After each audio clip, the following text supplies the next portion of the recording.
What I've drawn here for you guys is the whole fact of being able to look at, if we just let's look at this graph first of all, for one thing. It's realizing that if you're going from left to right across this graph, so I'm going from the left side to the right side, if any of your lines are always going up, if they're increasing from left to right, then that means your slopes have to be positive. Well, look at these. M equals 2, 5, 12. Okay? And then look at the other way. If your graph goes down from left to right, then what they do is the graphs obviously have negative slopes, -8 and -4. So it makes sense. If you're going uphill, you've got to have a positive slope. If you're going downhill, you've got to have a negative slope. And then if we look even more closely into this graph, let's look at the magnitude. Look, the first line over here is a slope of 2. Then it gets steeper, so we have a slope of 5. It gets even steeper, so it has a slope of 12. As this line is getting more and more, as you might say, vertical, it's getting more and more and more steep. Okay, so the closer I get to that y-axis, the steeper I'm getting, and the larger I'm getting on those slope values. Okay, so eventually we're going to come up here to this right here. We have to decide what that is. And then on the flip side, as soon as I get right off this y-axis and start heading down left, look, a very large negative number, smaller negative number. But again, it's the closer you get to the y-axis from the right is a positive steep number. Is a positive large number specifically. And the closer I get to the y-axis from the left is a very large negative number. But look, as I'm coming down, let's go down this direction. 12 to 5 to 2. What am I getting close to? Well, obviously, after 2, one of the next things you might think of is 0. Okay, it's going flat. So I'm going to go from 0 up to a very, very large number that's positive to a very, very large number that's negative, all the way back to, again, over here, a slope of 0. Okay, so we're going to keep those things in mind when we go to the next topic, but real quick, note that parallel lines always have the same slope, and perpendicular lines have slopes that are opposite reciprocals. So if you knew that one slope was a slope of 3, then opposite reciprocal. Opposite means switch its sign, and reciprocal means flip the number. Okay. And as a check, if you multiply those together, you should always get -1. Okay, so we know that flat has a slope of 0. Then it gets steeper and steeper and steeper as I climb and climb and climb. And let's think about this. I'm going from 2 to 5 to 12, eventually 100, eventually 1,000,000. You could have a line that has a slope of 1,000,000 over 1. I mean, granted, you're not going to want to graph that thing, but you could. And so let's try to think of a number that's so large that it's almost undefinable, and that's like infinity. So a vertical line, think of it like this. A vertical line is so steep, and the vertical line being the y-axis, it's so steep it's undefined. And so what we're going to say here is this very top vertical line right there, the y-axis, would be undefined because it's so steep it's undefined. And when we go to the left, directly off of that, it's very, very, very steep in the negatives, and eventually as it's coming down, it's flattening out to 0. So you have two extremes. You have a slope of 0 right there, and then as it climbs, it gets more positive, and then you have a slope that's so steep we can't define it, and so we say undefined. And a lot of times you might hear the words no slope.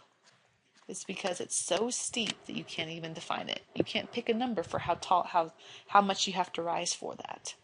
So let's take these two ideas and go to the next part. And the part this basically says is vertical lines. Vertical lines are the lines that run up and down, and they are so steep that they have undefined slope. All vertical lines have undefined slope. All right, and then let's go to the next part. The next part are the horizontal lines. Horizontal lines are the flat lines. It's like that x-axis up there, and they are flat, so they have a slope of 0. You might think of 0 being 0 movement. Okay. So you can either write undefined slope or you can write no slope for vertical lines, and horizontal lines you always have to say a slope of 0. Okay. And the other point I want to kind of highlight here while we're here before we go to the next example is the fact of if you have an equation and the equation only has an x variable in it, so there's no y variable here. You write that out, and y'all write that down too. No y variable in the equation. So if your equation only has one variable and it's the x variable, you're always going to be graphing a vertical line every single time. On that flip side, if your equation has only a y variable, so no x variable, then you're talking about a horizontal line every single time. And that's a good trick to know because you're going to be given a mixture of problems, a mixture of equations, and it's just a hodgepodge, and you're going to be asked to graph all of these. And the first thing you're going to want to do is look for both variables. If they're both there, then that's great. You're going to be graphing the typical line, put it in y equals form, and you're good to go. But if you look there and you're like, oh wait, it only has one of the two variables, stop and go, okay, if it's the x variable, it's got to be a vertical line. If it's the y variable, it's got to be a horizontal line. And if you want to know, this is how I memorized it when I was back in high school or whenever I learned it the first time. Take the variable x, like that, sitting there. If you kind of take away the bottom half and just look at the top, it looks like a V, doesn't it? And that stands for vertical. Take a y.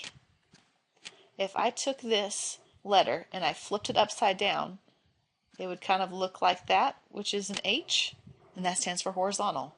I know that's kind of corny, but that's how I remembered it. That's what I was taught back in the day. So, all right, let's take these thoughts and let's go to example 3. In this example, we want to write the equation for a line that has a slope of 0 and goes through the point -4, 3. Okay, so we're kind of going backwards through this. We're used to taking an equation and breaking it down, finding its slope, finding its intercepts, and graphing it. We're going backwards this time. We know the slope is 0, and we know it has to go through that point. Well, let's go take our knowledge that we just found out. The only kind of line that has a slope of 0 is a horizontal line. That's a given fact. Only horizontal lines have slopes of 0, only horizontal lines. And we also know that the equation for a horizontal line should always be y equals some number. Simple as that. So if I want to specifically write the equation for a line that goes to the point -4, 3, it's going to be y equals, and then what's that y value up there in that coordinate? It's just 3. So the answer is y equals 3. There really is no math involved with this other than just kind of making those connections between what we just talked about in here. If you graphed it, by the way, there's the dot, -4, 3. To have a slope of 0, it would have to be like that, right? A horizontal line just going through there. Well, that's a horizontal line going everywhere along that horizontal line. It has y values of 3 or y equals 3, just like that. Okay, let's go to example 4. We want to find the slope and the y-intercept for 2x plus 1 equals 5. Okay, 2x, there's the x variable. There's no y variable in there, is there? So this is talking about a vertical line. We might not need this right at the moment, the fact that it's a vertical line, but it's good to kind of pick up on that, okay? So we want to find the slope and the y-intercept. Well, I can answer the slope real quick, because the slope for all vertical lines is undefined. Or we can say m is no slope. Either way, whatever you want to choose to do. Now to find the y-intercept, let's think about this. If I wanted to graph that, we're going to move the 1 over. So it's 2x is equal to 4, then divide by 2, so x equals 2. So this is a vertical line that runs through 2. So it's just going to sit there and run just like that. Well, am I ever going to touch that y-intercept? Never. So the y-intercept for this type of line is none. Just like that. All right, let's go on to the next topic. Okay, in the examples we just left, at that one we had to write the equation for it. And that was kind of simple because it turned out to be just a horizontal line or just a vertical line. So there really wasn't much to that. But what if we want to go back to the original kind of lines, the ones that do have slopes and, aren't just vertical and aren't just horizontal. So in general, if your goal is to write an equation that's going to represent the line and what you're given is pieces of information, like you're given 2 points, or you're giving a point and a slope, or you're just given all this information, how are we going to do this? We're going to build it from one of 2 foundations. We're going to use slope-intercept form if what you know is the y-intercept specifically. So if they give you a point and you know for a fact it's the y-intercept, you're going to use slope-intercept form. However, we can use point slope form, this y minus y1 equals m times x minus x1, if you're given the slope and then you know just any point in general. So the difference between the two is if you know the y-intercept specifically, then you can use slope-intercept form. If you don't know that and you just know any point, then you're going to use point-slope form. Both of them require you to have the slope. It's just up there, it's specifically the y-intercept, and here it's just specifically any point whatsoever. Okay, and so y equals mx plus b, m's your slope, b's your y-intercept. How you read slope-intercept form is m is your slope, and the y1 and the x1, that's referring to actually plugging in your coordinate values. So if it said you're going to, it's going to go through the point 2, 3, then 2 would be your x value and 3 would be the y1 value. It's just like that. Okay, so let's go to example 5. We're going to write the equation for a line that goes through the point 2, 1 and has a slope of negative 1/2. So we have m is equal to negative 1/2, and then we have a point 2, 1. So my question is, to answer, is what we're going to build off of. Do we build off of y equals mx plus b, or we build off that y minus y1 is equal to m times x minus x1? Which one do we build off of? Well, the point 2, 1, it's not the y-intercept, right? Because 2, 1, we go over 2, up 1, that's off in quadrant 1, so it's not the y-intercept, so I'm not going to do this one. Instead, I'm going to come over to point slope form. And it says y minus the y value, so y minus 1 is equal to m, so negative 1/2, times x minus that x value, which is 2. All right, from there, we're just going to get y by itself. So I'll go y minus 1 is equal to negative 1/2 x plus, negative times negative is positive, and 1/2 of 2 is 1. Let's move that over, and we get y is equal to negative 1/2 x, and then 1 plus 1 is 2. So when I move that 1 over, remember we're going to add, and there's an equation that represents a line that has a slope of negative 1/2 and goes through the point 2, 1. Simple as that. Okay, now, I am going to play devil's advocate. I'm going to erase some of this just for a second. Truthfully, there is a way to get around and always using the slope-intercept form every single time. So if you choose to want to do this and use slope-intercept form every single time, that is perfectly fine. I'll let you do that. It's just, if you don't want to get even the option, don't want to entertain it, then just kind of see what I do, but just ignore it afterwards. Okay. What we're going to do is fill in the pieces that we know. We know a y value. The y value is 1. We know a slope.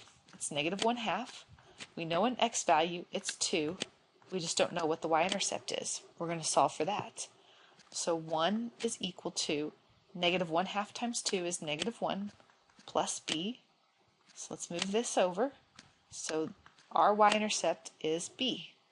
So now we're going to go back to the main foundation of y equals. I'm going to go ahead and put in my negative 1/2 x and then plus b. And that gets you the same answer either way. So it's up to you. Do you use slope-intercept form every single time? Or do you only use it for when you have the y-intercept and use point slope form? It's really up to you. You can make the decision. Let's go to example number 6.